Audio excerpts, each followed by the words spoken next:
The night everything changed, I was just trying to make rent. I had no idea the man who walked into my section that evening was the same shadow my mother had been running from my entire life. Steam curled up from plates of pasta, glasses clinked, and the soft jazz in the corner almost covered the sound of my heartbeat. It was a normal Friday rush at Ristorante Aurelio, rich people laughing too loud, waiters pretending we weren't exhausted, me forcing a smile that never reached my eyes. I balanced 3 plates on my arm, praying I wouldn't drop the sea bass again when the whole room went silent. Not quieter. Silent, like somebody had pressed mute on the world. He had just walked in. I didn't know his name then, but I felt him before I really saw him. 2 men in black suits entered first, scanning the room with those cold, empty eyes you only see on soldiers or people who have seen things they can't forget.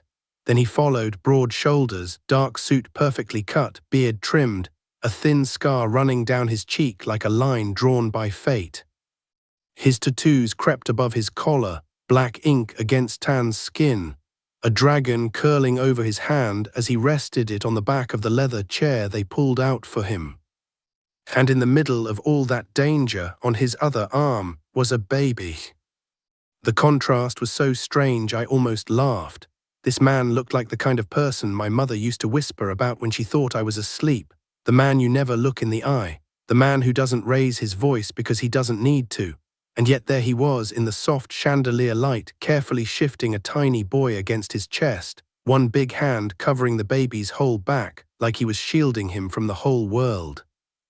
"Table 7 is yours, Elena," my manager murmured in my ear, voice tight. "Be careful with that one and don't mess up." He never used my name. That alone scared me. I set the plates down at another table, hands suddenly clumsy.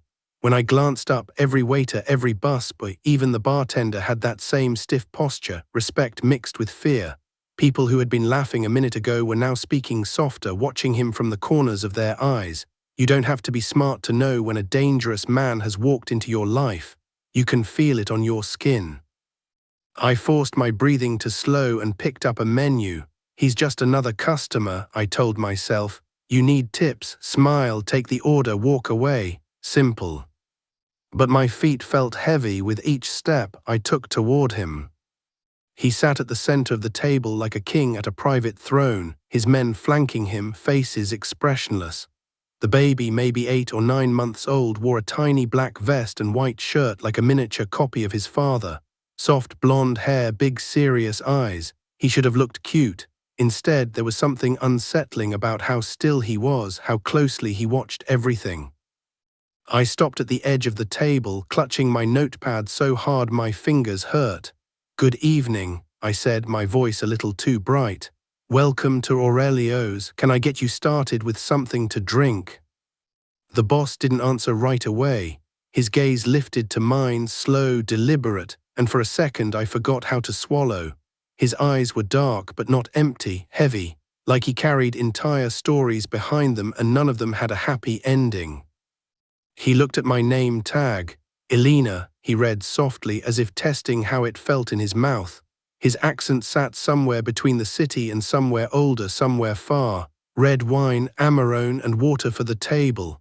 He shifted the baby slightly. "Milk for him." "Yes, sir," I said too fast. "I'll bring it right." The baby moved. Up until that moment he had been pressed quietly against his father, one small fist clinging to the man's jacket. But now, suddenly, he twisted in his father's arms and reached out, toward me. Tiny fingers stretched in the air in my direction, opening and closing, opening and closing. His big eyes locked onto my face like nothing else in the room existed. A soft sound escaped his lips, half laugh, half breathless little sigh, and he leaned as far forward as his little body allowed, desperate, insistent. My heart stumbled.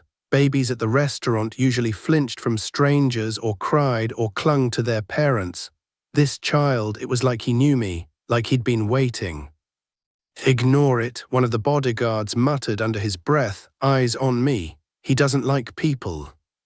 But that was the thing, he did like me, or thought he did.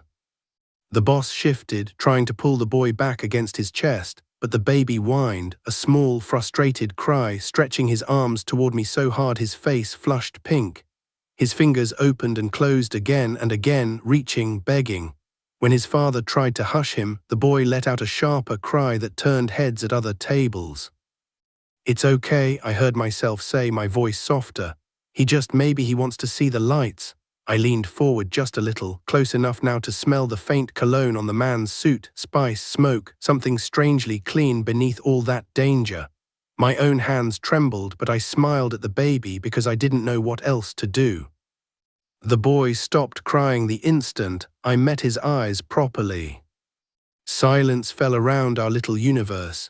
His face relaxed, his mouth curved up, and he made that tiny, breathy sound again, like a laugh trapped in wonder. Then, without thinking, he lunged forward. Before I could step back, one small hand tangled in the fabric of my apron, clutching it like it was the only solid thing in the world. My breath caught. I looked helplessly at his father. The boss was still staring at me, but something had changed in his expression. The hard, cold mask had slipped, just enough for me to see something like surprise and something else, something close to fear. "He never does that," murmured the man to his right, the one with the broken nose. "Not with anyone." The boss ignored him. Slowly, carefully, he loosened his son's fingers from my apron, but the baby whimpered again, and his little hand immediately searched for me, grabbing my thumb this time and holding on like he'd drown if he let go. I felt that tiny grip all the way in my chest. I shouldn't have, but I let him hold it. Maybe it was instinct, maybe it was pity, maybe it was because I knew what it was like to reach for someone who never came back. My mother's face flashed in my mind the night she told me with shaking hands, "Promise me, Elena, if you ever see men with dragons on their skin, you walk the other way."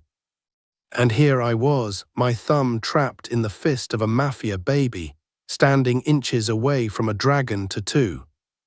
"You must forgive him," I whispered, mostly to break the tension. "He has good taste in waitresses." For a split second, the corner of the boss's mouth twitched, like he wasn't used to his own smile and wasn't sure if he was allowed to show it. Then it was gone. His voice came low, calm, almost too calm. "Hold him," he said. I blinked. "Excuse me." "Hold my son." He studied my face like he was reading a document that could ruin his empire. "If not, he will scream until the roof falls." His tone was flat, but there was a challenge hidden under it, and something else I couldn't name. I hesitated. You don't just say no to a man like that, but you also don't exactly want to be photographed holding the child of someone whose men carry guns under their jackets. My pulse hammered in my ears. Still, the baby's grip on my thumb tightened, and he looked up at me with such clear trust that my answer came out in a whisper. "Okay, just for a moment." Carefully, awkwardly, I slid my arms under the boy as his father watched every movement. The baby came to me like he'd done it 100 times, tiny body warm and solid against my chest. The second he settled into my arms, he sighed, a deep, content, almost relieved sound, and relaxed completely, one small hand resting against the bare skin at the side of my neck. The restaurant disappeared. The noise, the lights, the smells all faded for a heartbeat. It was just me, this stranger's child, and the weight of eyes I could feel everywhere. Something old and painful twisted under my ribs. I had never held a baby before. I had never wanted to. But in that moment, with his soft breath against my collarbone, I felt an ache I didn't understand. "What is this?" the boss whispered, more to himself than to me. There was real confusion in his voice now, maybe even a hint of panic. "He doesn't let anyone touch him, not my men, not the nannies, not even my sister. Only," his words trailed off like he had walked too close to a memory that burned. "Only who?" I asked quietly before I could stop myself. His jaw clenched, his eyes, those heavy, haunted eyes, lifted back to my face and stayed there. Any softness was gone. What replaced it made the hairs on my arms stand up. "Only his mother," he said. For a moment my brain refused to register what he just implied. Then my stomach dropped, cold and sharp. The baby's fingers curled in the fabric of my shirt, eyes still on me with that strange, familiar trust. and I felt a shiver crawl up my spine. The boss leaned in slightly, close enough that I could see the tiny white line of an old cut beneath his beard, close enough that his voice didn't have to rise above a murmur. "Tell me, Elena," he said, each word slow, careful, like a threat wrapped in velvet. "Why is my son looking at you like that?" And before I could form an answer, before I could even breathe, my eyes flicked past his shoulder to the polished mirror on the far wall. That was the moment I saw it for the first time, not just my own reflection holding a stranger's child, but the framed photograph behind the bar, the one I had never really noticed before, a woman in a black dress, smiling softly at the camera. She had my face. My fingers went numb around the baby the second I saw that photograph. In the mirror behind the boss's shoulder, the restaurant stretched out in soft golden light, and right there, just above the bottles of red wine, a framed picture hung on the wall. A woman in a black dress laughing at something off camera, hair the same length as mine, same dark eyes, same stupid little dimple on the left cheek. It was like looking at my own face in another life. The room swayed for a second. The baby shifted in my arms, following my gaze. He saw the photo too, but instead of reacting to it, his head turned back to me as if checking, comparing, choosing. His fingers tightened around my shirt. "Something wrong?" the boss asked quietly. His voice snapped me back. I blinked, dragging my eyes away from the mirror. "No, I'm fine, just dizzy for a second, long shift." He didn't look convinced. His gaze flicked to the mirror, to the photograph, and then returned to me. Something sharpened in his expression like a knife catching light. "You recognize her?" he asked. Before I could answer, my manager appeared with a bottle of wine and a smile that looked more like a cramp. "Signore, your Amarone," he said quickly. "On the house, of course. Elena, I'll take it from here." The boss raised his hand, stopping him. He didn't take his eyes off me. "No," he said calmly. "She stays. The boy wants her." My manager swallowed. "Of course, whatever you prefer." He placed the bottle down with shaking hands and backed away. The boss leaned back in his chair, studying me like I was some kind of puzzle he'd been given without instructions. The dragon tattoo crawled along his knuckles as he rested his hand on the table, inches away from a gleaming steak knife. "What's your name?" he asked again, though he already knew. "Elena," I said. "You just read it." "Last name?" I hesitated. "Valdez." He rolled it on his tongue like he was tasting it. "Elena Valdez, where are you from?" I shifted the baby slightly. "Here mostly, we moved a lot." "With your mother?" "Yes." "And your father?" The word felt foreign. He was never in the picture. He watched me, unblinking. "Is that what she told you?" Anger flared fast and bright under my fear. "What does that mean?" He didn't answer. Instead, he gestured to the empty chair beside him. "Sit. Keep him calm while we eat. You will get your answers later." "I'm working," I protested weakly. "I have other tables, One of his men stepped closer, the movement so smooth most of the restaurant didn't notice. "We'll make sure you don't get in trouble," he said. "Right, boss?" The boss gave the smallest nod, as if all of this was already decided. My manager peeked from behind the bar, face pale, and gave me a quick, terrified sign to just do whatever they wanted. So I sat. I lowered myself slowly into the chair beside the boss. His baby settled against me, still clinging, still calm. It felt surreal. A few hours ago, I'd been counting tips and worrying about unpaid bills. Now I was sitting next to a dangerous man whose son had chosen me like some kind of lifeline. The food arrived, plates of steak, pasta, grilled vegetables. The men ate quickly, with that alert stillness of people who never really relax.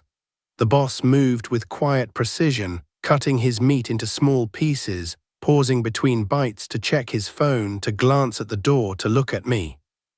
Every time his eyes slid to the baby, they softened just a fraction. That was the only place he let his guard down in that small, unspoken way. When the baby stirred, he reached across the table, adjusted the napkin under his tiny chin so he wouldn't drool on my shirt. It was such a simple, careful gesture that it didn't match the stories whispering in my bones. "You're good with him," I said, because silence was worse.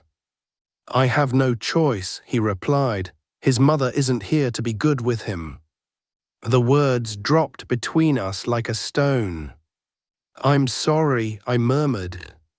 One of his men, the one with the broken nose, snorted softly. "She was a singer," he said to me, taking a sip of wine. "Right here in this restaurant, the photo behind the bar, that's her." My throat closed. The woman with my face. She worked here. "Everyone loved her," the man went on, "including the boss, maybe too much." "That's enough," the boss said, voice cool. The man fell instantly silent. The power in that simple command made my skin prickle. At the next table, a group of rich businessmen were already drunk, laughing too loud. One of them, red-faced and glossy-eyed, had been staring at me for a while. As I shifted the baby, his gaze slid down my body, slow and disrespectful. "Hey, sweetheart," he called suddenly. "When you're done babysitting, bring us another bottle, yeah, and a smile, a real one this time." His friends laughed. I felt my jaw lock. The boss's head turned toward them, lazy, almost bored. "It's okay," I muttered quickly, standing up with the baby. "They're just—" The drunk man reached out as I passed, fingers brushing my hip. "Come on, don't be shy."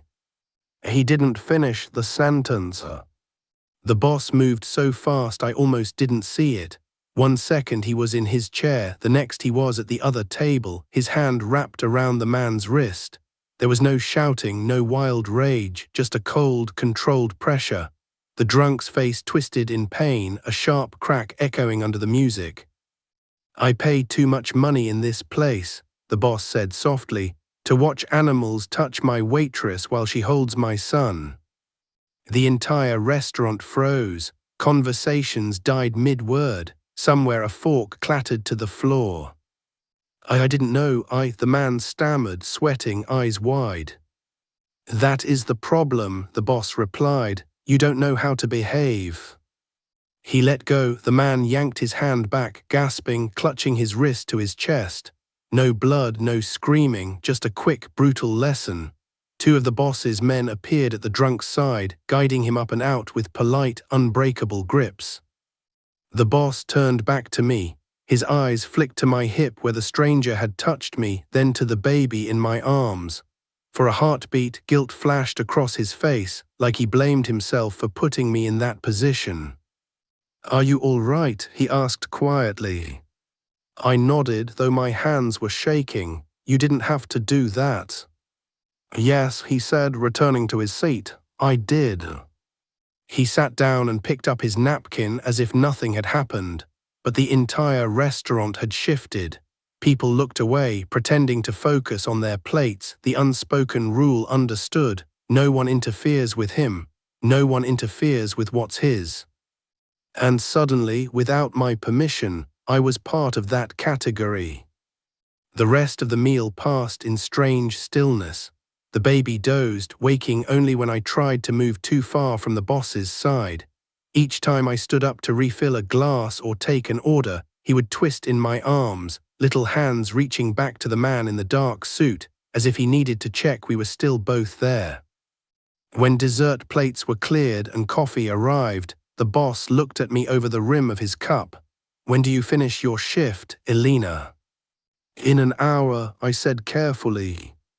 "You will come with me when you're done." My stomach dropped. "I can't, I have." "You can," he interrupted. "And you will. We need to talk about your mother, about why my son thinks you are her."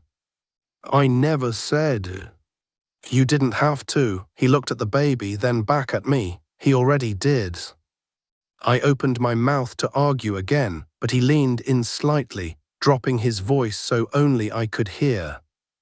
"If I walk out of this restaurant without you tonight," he said, Someone else will come back for you. Someone who noticed you holding my air. Someone who noticed your face on their way in. This city is full of men who would use a girl who looks like my dead wife. I would rather you come with me than disappear with them." The word disappear landed heavy. My heart hammered against my ribs. He wasn't threatening me, not really. He was describing the world as he knew it, ugly, practical, true. He placed a folded card on the table in front of me. "Back door, midnight. If you're not there, I'll assume someone took you, and I don't let people take what's mine." "What if I don't belong to anyone?" I whispered. For the first time, something like sadness crossed his face. "Everyone belongs to someone, Elena, even if they don't know it yet." He rose from the table. One of his men took the sleeping baby from my arms, but even half asleep, the boy reached back toward me, fingers opening and closing in empty air. The boss watched that tiny hand, jaw clenched. He left a thick envelope on the table for the bill and walked out with his men, the baby's soft whimper fading as the door swung shut behind them. By midnight, the restaurant was dark. Chairs were stacked, tables wiped. The smell of garlic and wine had faded into detergent. I changed into my old jeans and jacket in the staff bathroom, staring at my reflection. Same tired eyes, same dimple, same face as the woman in the photo. My mother's voice whispered in my head, "If you ever see men with dragons on their skin, you walk the other way." Instead, I pushed open the back door. Cold air hit my face. The alley behind Aurelio's was lit only by a single flickering bulb. A black car waited, engine humming softly. Two men stood by the doors, shadows cut out of the night. The boss stepped forward from the darker part of the alley, as if he'd grown out of it. He wore the same suit, the same unreadable expression, but his tie was gone, top buttons open, revealing more of the ink on his chest.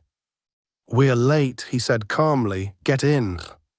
Inside the car, through the tinted glass, I saw the baby in a car seat, awake now, small hands pressed against the window when he spotted me. His mouth opened in a silent, excited sound, legs kicking. I looked back at the back door of the restaurant, at the life I understood even if it was hard, cheap rent, double shifts, safe anonymity. Then I looked at the dragon curled on the boss's hand, and the child inside the car trying to reach me through the glass. "If I say no," I asked, my voice barely there. He didn't move closer, didn't raise his voice. "Then I'll have to leave men on your street, on your building, watching you, watching who talks to you, who touches you. You will lose whatever small piece you think you have, and still, in the end, you will end up in this car, just more scared." His eyes softened, almost apologetic. "I would rather you choose the door yourself." The baby's palm thumped the window again, louder this time, his face breaking into that wide, toothless smile meant only for me. My hand lifted without my permission, fingers closing around the cold metal of the car door handle. The moment it clicked open, I knew there was no going back. Leather and silence wrapped around me as the car pulled away from the alley. City lights slid across the windows in streaks of yellow and white. I sat with the baby on my lap in the back seat, buckled in under the watchful eye of one of the boss's men. The boss himself sat across from us, in the seat that faced backward, so he could watch both me and the road ahead in the reflection. The baby, his son, had stopped fussing the second I held him again. He leaned his head against my chest like he'd been doing it his whole life. Every now and then he'd tip his face up to look at me, checking, as if afraid I might vanish. "What's his name?" I asked quietly because the silence felt too big. "Leo," the boss said. "Leonardo, if he ever decides to sign anything he shouldn't." I almost smiled. "Hi, Leo," I whispered, brushing a finger gently over the soft hair on his head. He gurgled, grabbed my finger, and immediately tried to eat it. The boss watched us with a strange mix of relief and something very close to pain. "He has not been this calm in weeks," he said. "Even with the doctor, even with my sister, only with her." "With who?" I asked. His jaw moved as if the word itself hurt. His mother. I studied him, this man whose name I still didn't know, in the dim glow of passing streetlights. He looked tired under the expensive suit. There were faint shadows under his eyes, like sleep had been a luxury for a long time. For the first time, he didn't seem untouchable, just exhausted. "You never told me your name," I said. He hesitated, then met my gaze. "People around here call me Dante." I knew that name, everyone did, not from newspapers, those only hinted, from whispers in kitchens, in laundromats, in late-night buses. The man who controlled half the city without ever raising his voice. The man you never owed money to. The man my mother had been so afraid of without ever saying why. "You're that Dante," I breathed. His lips curved, not quite into a smile. "Depends who you ask, Elena. To some, I am a criminal, to others, a necessary evil. To one person, I was just a man who liked to sit in the front row while she sang." The car turned off the main road onto a quieter street with taller walls. Security cameras blinked on corners. At the end of the road, iron gates opened on their own, swallowing us into a long driveway lined with cypress trees. I watched the world I knew shrink behind us in the window. My cheap apartment, my small life, disappeared with each turn of the wheels. "What happened to her?" I asked, "to Leo's mother?" He didn't answer right away. His fingers tapped once on his knee, the dragon tattoo flexing and relaxing. "You saw her picture," he said finally, "behind the bar." "The singer," I whispered. "Sophia," he said, with that careful softness reserved for the dead or almost dead. "She sang there 3 nights a week. I bought the restaurant so no one would bother her." He let out a breath that sounded almost like a laugh.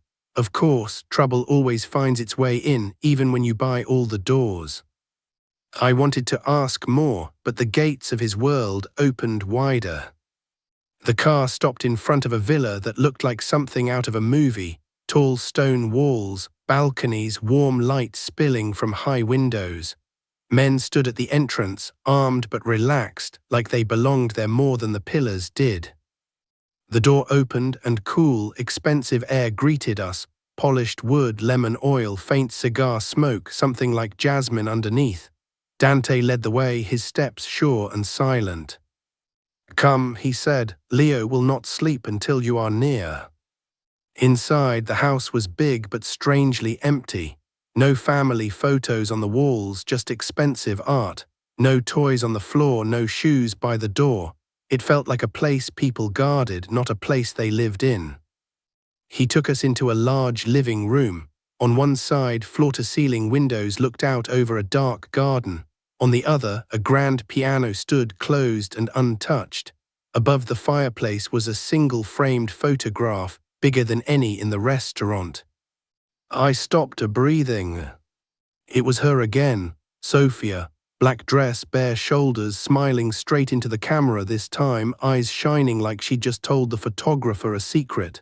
And again that face, my face, stared back at me. Leo let out a happy little sound and reached toward the photo with both hands, as far as his small body could go. "He recognizes her," I whispered. "He always has," Dante said. His voice had gone rough around the edges. "When he cries at night, we show him that picture. Sometimes it helps, sometimes it just makes him scream louder." "What happened to her?" I asked again, more urgently this time.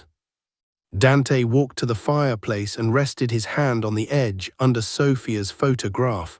For a moment he just stood there, shoulders tense, dragon tattoo reflecting the firelight. 8 months ago," he said slowly, "someone decided the fastest way to hurt me was through her. They followed her car after a show, shot the driver, tried to take her." His hand curled into a fist. "My men arrived too late. There was blood in the street, her bracelet on the ground, and no Sophia." My stomach turned to ice. "So she's—" "I do not know." He looked up at the photo.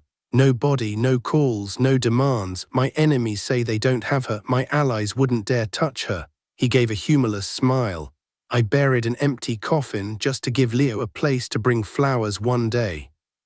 A silence settled like dust. She used to tell me, he went on, voice low, that if anything happened to her I must promise one thing, to keep Leo far from this life. I failed before I even began. I looked down at the baby in my arms, at the tiny chest rising and falling, completely unaware of the war fought over his existence. Why bring him to a restaurant tonight then, to do business, to show power? He shook his head, to remember her, to sit where she sang, to feel something other than anger. His gaze slid back to me sharp again, and then he saw you. Goosebumps raced over my skin. She warned me once, Dante said slowly, as if tasting each memory, that if she ever disappeared I might see her face again somewhere I didn't expect, that I shouldn't trust it, that my enemies could use it. He studied every inch of my expression. So tell me, Elena Valdez, who was your mother really? The question cut deeper than I wanted to admit. My mother was just my mother, I said. She cleaned houses, worked in kitchens, took whatever job she could. We moved a lot. She said it was because of money, but I swallowed. Sometimes at night she would wake up shaking, check the locks 3 times. Once when I was little I saw her burning photographs in the sink. I asked her why and she said, some faces are too dangerous to keep. Dante's eyes darkened. Did she ever have another name? I hesitated. The room felt smaller suddenly, like the walls had stepped closer. There was a box, I admitted. Under her bed, old documents. I wasn't supposed to see them, but she'd gone out and I was curious. There were ID cards, passports, all with her picture, different names, Ana Valdez, Ana Costa, Sofia something. I frowned, trying to remember. Sofia Cruz, I think. When she caught me looking, she slapped the box out of my hands like it was poison. She said, "This is not who I am anymore. That woman is dead. Do you understand?" The air in the room seemed to shift. Sofia Cruz, Dante repeated, each syllable slow. He turned to the fireplace, to the photo. When she sang at Aurelio's, they introduced her as Sofia Cruz. His voice got quieter. To me, she was just Sofia. I sank onto the leather sofa, legs suddenly too weak to hold me. Leo squirmed in my arms, sensing the tension, his face crumpling. So my mother, my throat closed around the words. You're saying she was your Sofia? He shook his head once sharply. No, I am saying they share a name and a face. In my world, that is either the cruelest coincidence God ever wrote, or the biggest lie someone has told me. He crossed the room to a small cabinet and took out a box, dark wood, worn at the edges like it had been opened too many times. He brought it to the coffee table and set it down between us. Inside were photographs, dozens of them, Sofia on stage, Sofia laughing with a glass of wine, Sofia sitting on these very steps outside the villa, bare feet on the stone, sunlight in her hair. Sofia pregnant, one hand on her swollen belly, the other shading her eyes from the sun. In every picture, it was like looking into a mirror that had lived another life. Same nose, same dimple, even the way she tilted her head when she smiled was mine. Leo began to fuss, a small, uncertain whine.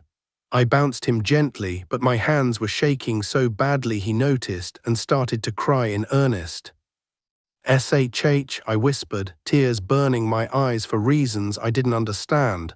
"It's okay, Leo, I'm just confused." He reached up, chubby fingers catching the chain at my neck. The thin silver pendant my mother had given me on my 13th birthday glinted in the light. A small, simple coin with worn-down letters. Dante's gaze dropped to it. For the first time since I'd met him, his composure cracked. "Where did you get that?" he demanded, voice suddenly rough. "My mom gave it to me," I said, hand flying protectively to the pendant. "Why?" He stepped closer, eyes fixed on the coin. "Show me." Every instinct told me to refuse, to run, to do anything except let this man any closer to the only thing I had left of her. But Leo's cries grew louder, and something in Dante's expression wasn't threat now, it was shock and fear. Slowly, I lifted the pendant off my chest. On the back, faint but still readable, were two small words in tiny engraved letters, words I'd never understood, in a language my mother never spoke to me. Dante reached out, his fingers brushing metal, not skin. He read the words under his breath in the same language, like a prayer he thought he'd buried. For Lena, he translated hoarsely, always find your way home. My heart stumbled. My mom always called me Lena when she was tired, I whispered. She said it was my secret baby name.